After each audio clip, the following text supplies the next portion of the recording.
Let's try the viral Urban Decay Face Bond Foundation. But this right here is a self-setting foundation. It is waterproof. It's supposed to have a can't feel type of a texture, but with coverage. And they've designed a new type of packaging. So it is a squeezy tube, but how they designed it, they also patented it. You just hold it and it's not gonna come out. You have to actually squeeze it out, but it doesn't change the formula of the foundation. If you want the maximum coverage, you have to apply it with your fingertips. That's what we're gonna do today. I am very excited. It's targeted more so for normal combination oily skin because it's supposed to have a natural matte finish. We're gonna wear it today. We're gonna test it. I'm excited. I have combination skin. T-zone, very oily, especially my forehead, and then my cheeks and my jaw and my chin, it's balanced. My skin is prepped. Let's go in with this. So shake well. We'll do this much. Who knows? I only picked up one color, which is 4C, which is, it's fair cool. And that doesn't seem to be enough product. Okay, I thought there was gonna be way more coverage. It's not, but it's spreading really nice. I also saw people were saying work one area at a time. Don't just spread it all over your face, just because of that consistency. It's not very thick. It does, what is that? It almost smells like SPF. It's very lightweight in texture. It almost feels dry when you're applying it. I'm gonna tap it in. Whoa, it's just like I'm applying like a liquid powder to my face. Kind of like this, the Denesamyrix, the Yummy Skin Water Powder Serum. Okay, that's actually not too much coverage. I was expecting a lot more of a wow coverage, but no. It's very light. How much product do I need on my skin to get a medium coverage? I do see it on my skin, but it's very minimal. I think the color blended in really nice. Ooh, look at my fingers though. Look at that. We're gonna add a little bit more coverage. I wanna see how it works on already set foundation. It's not giving me the coverage with my fingers. Like it's okay, but it's like sheer too light. I'm not understanding where the maximum coverage is with my fingers. It's layering pretty good though, I'm not gonna lie. But I can see it in some of my areas right here on my skin. Like sitting on top of my skin. I honestly lost count how many dots I applied to the other side. We're gonna go with the brush this time. This is Rose & Ben's C42 brush. I mean, you can see the formula. It's not fluid. It's more so, I honestly don't even know how to explain this texture. Like I said, it's almost like this, like a water into a powder. Oh yeah, I got the coverage a lot faster with the brush. You can see it's spreading even, but I am working pretty fast with this formula.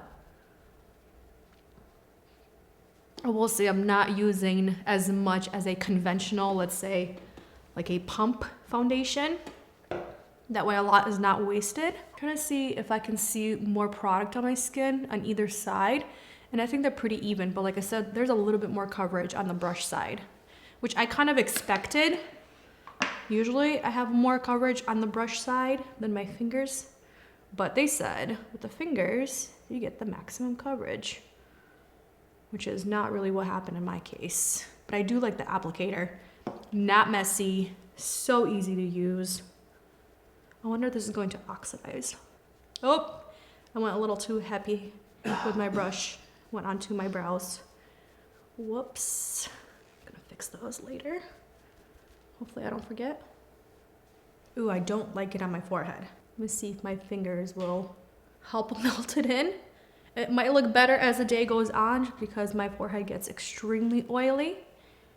But this does not look good right now. It's like the only spot on my face where I don't like it.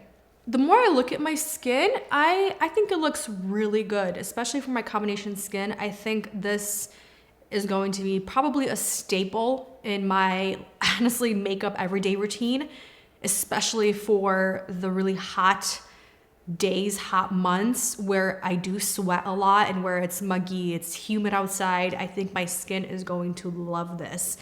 But of course we'll do the wear test. Today it's in the lower 70s and it's a little drier, so I'm probably not gonna sweat as much, but we are renovating a bathroom, so I'm probably gonna sweat by helping Andre.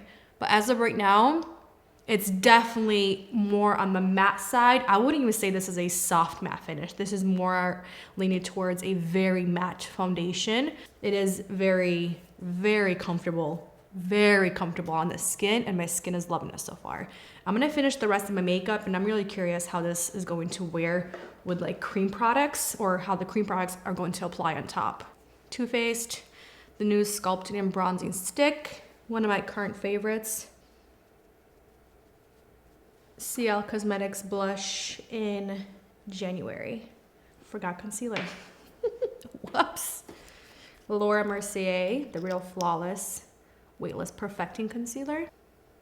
Bare Minerals lip liner in shade Cherished Rose. Westman Atelier new matte lipstick. Their suede matte lipstick. This formula is insane. It's so smooth. Full face is on, and I'm loving my complexion right now. I'm a lot more on the matte side, which I love a soft matte, like a little bit of that luminosity peeking through the foundation. There is a little bit due to the blush, and I would say the bronzer, because they're more on that, you know, natural finish.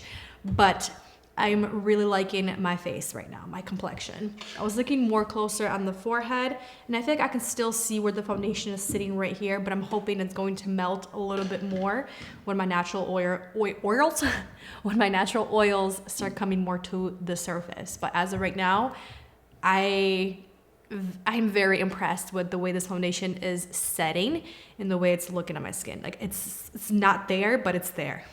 I really, really, really like it. I'm gonna keep you guys updated. We'll see how the foundation is wearing, and I'll see you soon. First update for the Urban Decay Face Bond foundation. It's been at least 3.5 hours. This is what we're looking like. I'm standing right in front of the window without a light. I'm not sweating as much as I thought I would, because how I'm helping Andre, I'm just wiping down the tile and then cutting some of the tile. Like, you know, it's not much like physical work, not a lot of physical work, but it is hot upstairs. The skin is looking really good. I was looking up close, and it looks like I have powder on top of this foundation, but I don't. So my combination skin is liking it. I'm looking glowy in my T-zone, but I don't feel oily, and my pores are not enlarged. Like, I'm still blurred. My forehead's looking better, which I thought it would. So it's, you know, like softening the foundation. It's kind of making it a little more creamy. It's not really moving around. It's not breaking apart. I am impressed so far. We are 7+ hours in. We had dinner, we just came home, and I'm looking right now at my skin. I haven't looked at my skin since I did the first update, because we were finishing the tile in the bathroom, and I started sweating a little bit more. I was running up and down the stairs, but I'm not liking something right off the bat. Around my nose, a little bit on the forehead. Forehead, I'm very, very glowy and oily. Again, not put any powder on my face, and I did like the way my skin was looking around 3.5 hours. It was still beautifully matte. It wasn't glowy, but it was glowy just the right amount, but it wasn't oily. Now on the forehead, you can see the way it's glowing, and watch this. I run it through my finger, and I'm literally picking up the foundation on my finger. You can see right there, that's the foundation. It moves, and you can see the streak right on my forehead. So if you're very oily, like my forehead, it's gonna move on you, it's gonna move. I'm gonna keep this on for at least a couple more hours, get like 9-hour wear out of this, but I'm not liking this. But if it's transferring like this and I can move it on my oily face, that's not good. That is very oily. So oily. Wow. It looks good, I will say, on my cheeks, on my jaw. It looks like it's pilling around my nose. I don't know if you can see that. Hopefully you can see. Let me just stand right there. The only place I wiped was after I ate, was around my mouth. We had pizza. So I can see a little bit of movement of the foundation, but even on my chin, it's doing the same thing as it is around my nose. And I'm pretty oily right here, and I feel heavier right in that area where the oils are really coming to the surface. I thought I was gonna get better wear time out of this foundation, just because of the claims and that it's like more so targeted for normal combination and oily skin types, and I fall right in that target area. And I thought I was gonna get at least a beautiful 8-9 hours wear without the foundation moving at all. but the way it's breaking apart and the way it's starting to pill, even though it's not pilling, but it looks like it's pilling, no, not a fan, especially in the T-zone area. Don't like it. I'll keep you guys updated. Hopefully I'll get another 3 hours, but we'll see what it looks like. And I used up two of my blotting sheets, and a lot of foundation came off, I feel like. Final update for the Urban Decay Face Bond foundation, the self-setting foundation. Overall, I like the application. I like how it looks on the skin, how it sets on the skin, like on its own, excuse me.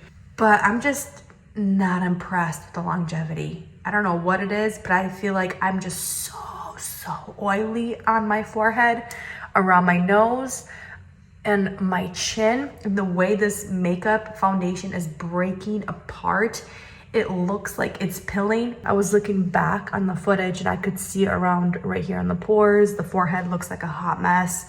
I mean, like that's not good.